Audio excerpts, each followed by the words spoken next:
Alors, je vais commencer par l'histoire de Madame M, qui a 82 ans. On lui a posé il y a quelques mois un TAVI pour un traitement aortique et elle se présente avec un tableau de fièvre et de douleur abdominale. Elle a une forte suspicion d'endocardite puisqu'à l'OTO, on trouve une image de thrombus ou de végétation obstructive assez volumineuse, mais malheureusement les hémocultures sont négatives. Le lendemain de sa venue, on lui fait un TEP scanner qui permet de confirmer le caractère septique de l'image vue en ETO, mais également de faire un bilan d'extension à distance. Vous voyez ici une obstruction de l'artère rénale droite, des emboles spléniques et des emboles au niveau des membres inférieurs. Vous trouvez également une lésion colique qui était confirmée en coloscopie comme un polype ulcéré et qui aurait pu représenter une porte d'entrée de cette endocardite infectieuse. Alors vous conviendrez que sur le papier, c'est une technique qui est quand même particulièrement élégante pour la prise en charge des endocardites infectieuses. C'est pour ça qu'en 2015, la positivité TEP est entrée comme un critère majeur d'endocardite infectieuse. Alors il y a un petit flou juridique parce que la littérature n'était pas encore assez mature, mais en 2020, il y a une étude prospective bien menée qui a confirmé que l'ajout de la positivité TEP aux critères de Duke améliorait bien leur performance diagnostique, notamment chez les patients qui avaient une échographie non contributive, en les faisant passer d'endocardite possible à endocardite certaine. Donc les recommandations ont été harmonisées en 2023, ça a été repris tout à l'heure, et donc la TEP est considérée comme un critère majeur en cas d'hypermétabolisme hétérogène. On reviendra sur pourquoi ce terme est important, que ça soit sur une fixation sur valve native, prothétique, ou sur des sondes de matériel d'électro-entraînement. C'est également un critère mineur dans la détection d'emboles à distance, y compris asymptomatique. Donc ça a été dit tout à l'heure, et je remercie beaucoup le professeur Young de l'avoir mentionné, la TEP finalement c'est plus une imagerie de l'inflammation que de l'infection. Alors la technique c'est qu'on injecte du sucre, ce sucre il va être capté par les cellules immunitaires, notamment les polynucléaires neutrophiles, les monocytes et les macrophages. Il faut savoir que la charge bactérienne elle est finalement assez faible comparée à l'infiltrat immunitaire qui va se créer sur les valves ou sur les prothèses valvulaires. En cas d'inflammation, bien sûr, enfin en cas d'infection, ces cellules inflammatoires vont être activées, vont surexprimer certains récepteurs et la captation du glucose va être augmentée. Et c'est ça qu'on va imaginer avec la TEP-FDG. Alors le fait que ça soit une imagerie de l'inflammation, ça va avoir plusieurs conséquences. Déjà, si vos paramètres inflammatoires sont bas, la sensibilité de l'examen elle va baisser. C'est notamment vrai pour les CRP. Si vous avez une CRP inférieure à 40, vous voyez que la sensibilité elle baisse de quasiment 20 points dans certaines études. Ensuite, il va falloir aller vite, puisque l'antibiothérapie supérieure à 7 jours va également baisser les performances de l'examen, du fait, en tout cas si elle est efficace, de la baisse de l'infiltrant inflammatoire. Alors c'est pas forcément quelque chose de mauvais, puisqu'on va pouvoir s'en servir pour la réévaluation thérapeutique, et je vous ai mis à droite une infection sur bioprothèse mitrale à J2 et à 3 mois d'antibiothérapie une fois qu'elle était guérie. Donc il va falloir optimiser la prise en charge des patients, aller vite, donner des rendez-vous rapides pour avoir un examen avec des performances diagnostiques maximales. Alors vous allez me dire, si c'est une imagerie d'inflammation, on ne peut pas faire cet examen sur des prothèses valvulaires qui viennent d'être posées. Alors c'est faux. Il y a plusieurs études prospectives qui ont montré que finalement la fixation physiologique sur prothèse valvulaire, elle était assez fréquente en fait, mais elle est constante dans le temps, indépendante du délai post-opératoire, elle est stéréotypée, elle est modérée. Ça va être le fameux caractère homogène versus hétérogène. Et vous voyez que sur l'image de gauche, vous avez une fixation attendue sur prothèse valvulaire qui est non pathologique, et à droite, c'est bien une endocardite sur un TAVI. Pour faire cette analyse-là, il va falloir se réorienter dans le plan de la valve, ce qui permet également de s'affranchir en partie de la fixation ventriculaire gauche fonctionnelle musculaire, ce qui n'empêche pas de faire un régime cardiaque dédié pour éteindre cette fixation musculaire fonctionnelle. Rajoutez à ça qu'il va falloir faire une analyse cœur entier, donc qui nécessite une bonne connaissance de la sémiologie en infection vasculaire et ostéo-articulaire, qui a quelques dangers, notamment liés au matériel chirurgical, et vous verrez que la TEP scanner, c'est une imagerie qui est difficile à interpréter, et comme le dit un cardiologue que j'aime beaucoup, il n'y a pas que l'échographie qui est opérateur dépendante.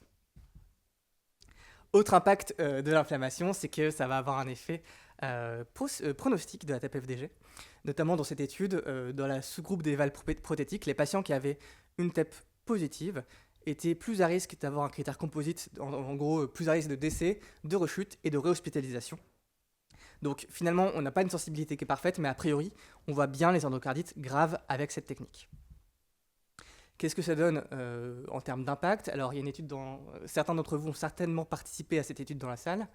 Ça s'appelle TEP Vando, c'est 8 centres, 140 patients, moitié de valves natives, moitié de valves prothétiques. Et ça s'est attaché à étudier l'impact de la TEP-FDG sur la prise en charge des patients. Alors, petit warning dans cette étude, vous voyez que c'est comme dans la vraie vie, les examens en fait ont été réalisés assez tardivement par rapport à la mise en place de l'antibiothérapie, en moyenne à J7, et je vous ai dit que c'était un impact majeur sur la sensibilité de l'examen.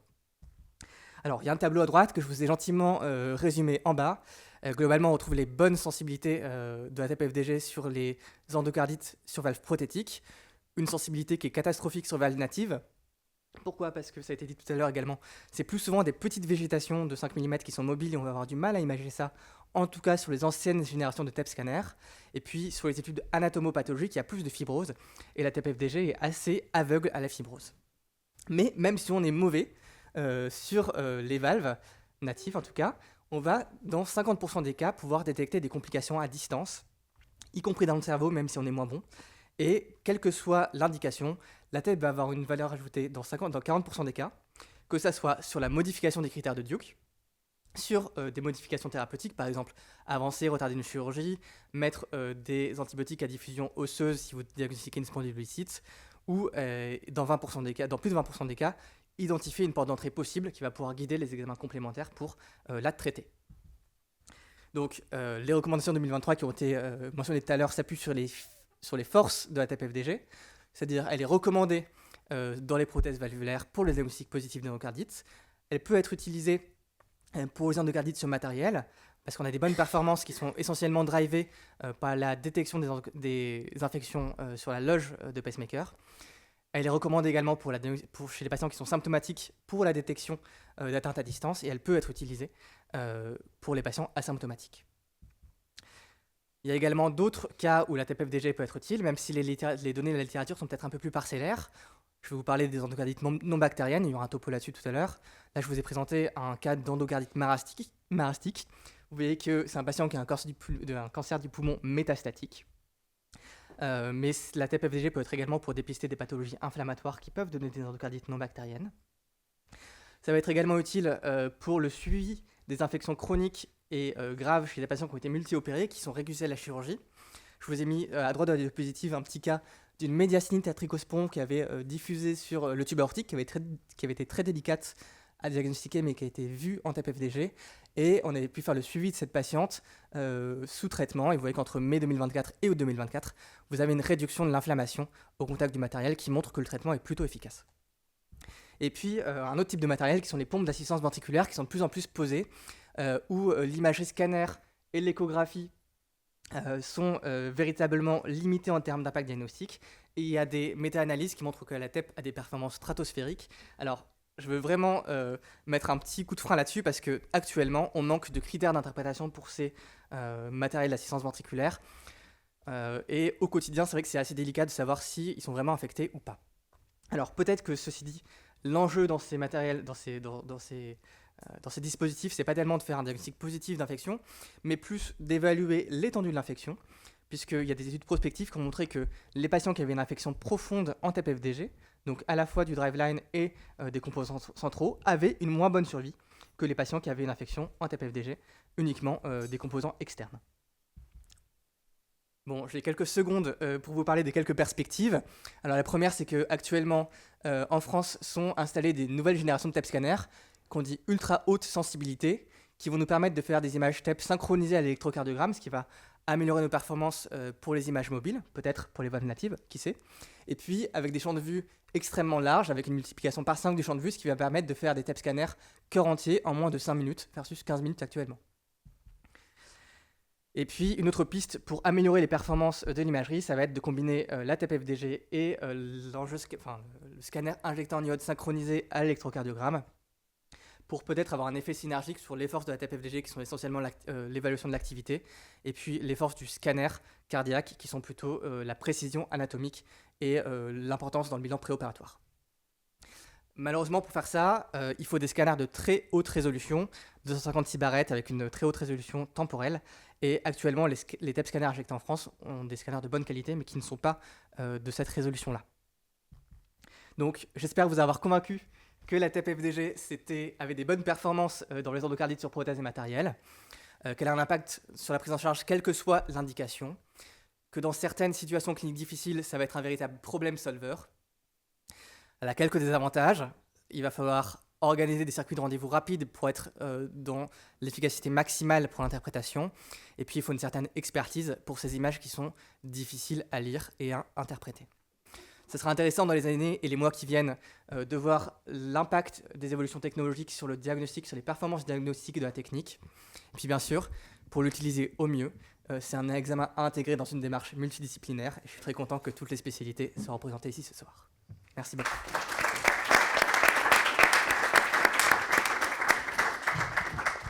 Merci beaucoup Pierre-Adrien. Je dois reconnaître que moi aussi je t'apprécie beaucoup.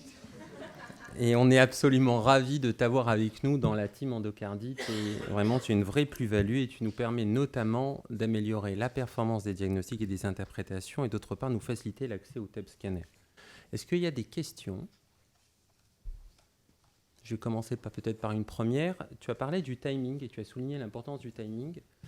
Quel est pour toi le bon timing pour faire le TEP scanner ? J'ai bien compris, le plus tôt possible. Et le deuxième point, est-ce que tu considères qu'un peu comme on fait pour l'hémoculture, qu'on n'interprète pas de la même façon si le malade a eu une dose d'antibiotique avant ou deux doses, qu'on ne doit pas considérer le TEP scanner comme étant réellement négatif en défaveur du diagnostic au bout de 7, 10, 15 jours de traitement antibiotique ?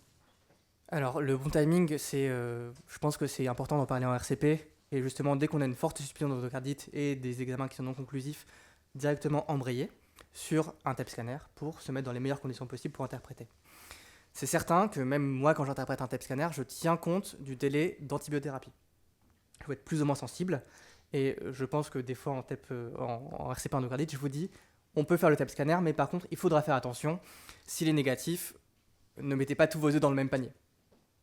Mais probablement qu'on a aussi un travail à faire pour améliorer nos délais de rendez-vous et éviter cette situation un peu désagréable où on est un peu mi-figue, mi-raisin. Ok. Question ? Oui, Camille. Et est-ce qu'il y a une durée d'antibiothérapie qui a été administrée où il n'y a vraiment plus aucun intérêt pour faire le PET scanner ? Par exemple, les patients qui sont transférés d'autres centres où ils ont déjà eu 1 semaine ou 10 jours d'antibiothérapie ? Non, je n'ai pas retrouvé ça dans les études, c'est une bonne question. Sans doute qu'en fait, ça dépend beaucoup de l'étendue, de la gravité de l'endocardite, et que les endocardites qui sont guéris facilement vont se négativer très vite, et les endocardites un peu plus graves, un peu plus inflammatoires, un peu plus difficiles à traiter, vont perdurer dans le temps. Tu n'as pas du tout parlé de la scintigraphie au leucocyte marqué. Pour toi, il n'y a aucune place ? Ou quelle est sa place dans la stratégie diagnostique ? Bien vu. Non, alors, il y a deux problèmes à la scintigraphie au leucocyte marqué. La première, c'est son accès, puisqu'actuellement, en tout cas en Ile-de-France, c'est réalisé uniquement à Bichat.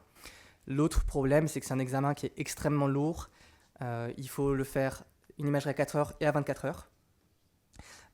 Et c'est un examen un peu d'un autre temps. C'est une performance diagnostique. Enfin, c'est utile, en fait, quand vous avez une TEP qui est non conclusive, parce que la scintigraphie leucocyte va donner une vraie spécificité aux anomalies. Malheureusement, elle a une sensibilité qui peut être un peu médiocre. Je pense que sa vraie place, c'est plutôt sur sonde de pacemaker, puisque des fois on est gêné en TEP FDG, et sur sonde de pacemaker, c'est important d'avoir un diagnostic quand même précis, et la scintigraphie leucocyte marquée, la plupart des études s'intéressent à cette situation-là. On a la chance d'avoir Bernard. Vous l'utilisez comment, la scintille au leucocyte marqué à Bichat ? On l'utilise relativement peu parce qu'effectivement, c'est beaucoup plus complexe. Je suis tout à fait d'accord, et ça avait été montré par François Rouzet qui avait sur une petite série d'endocardites sur matériel étranger avec des échos non concluantes où on avait comparé la TEP FDG et la scintille au leucomarqué. La TEP est très sensible, et pas complètement spécifique parce que c'est un marqueur de l'inflammation. Et à l'opposé, la scintille au leucomarqué est très spécifique, mais nettement moins sensible. C'est exactement, on est tout à fait d'accord. Donc en pratique, on l'utilise de façon séquentielle. On fait toujours un TEP au départ. Et si on a vraiment une fixation au TEP, mais qu'on a des doutes, on aura recours à la scintille au leucomarqué, dont on sait que la spécificité est meilleure. Mais enfin, c'est quand même des indications, honnêtement, qui sont restreintes. Peut-être, on l'a fait pendant un moment en première intention, en post-opératoire précoce, parce que là, on sait qu'il y a des fixations de la TEP. Mais maintenant, justement, en prenant en compte l'intensité, l'homogénéité et autres, vous arrivez finalement assez bien à savoir ce qui est suspect ou pas. Donc, jamais en première intention, et vraiment dans des cas sélectionnés en deuxième intention.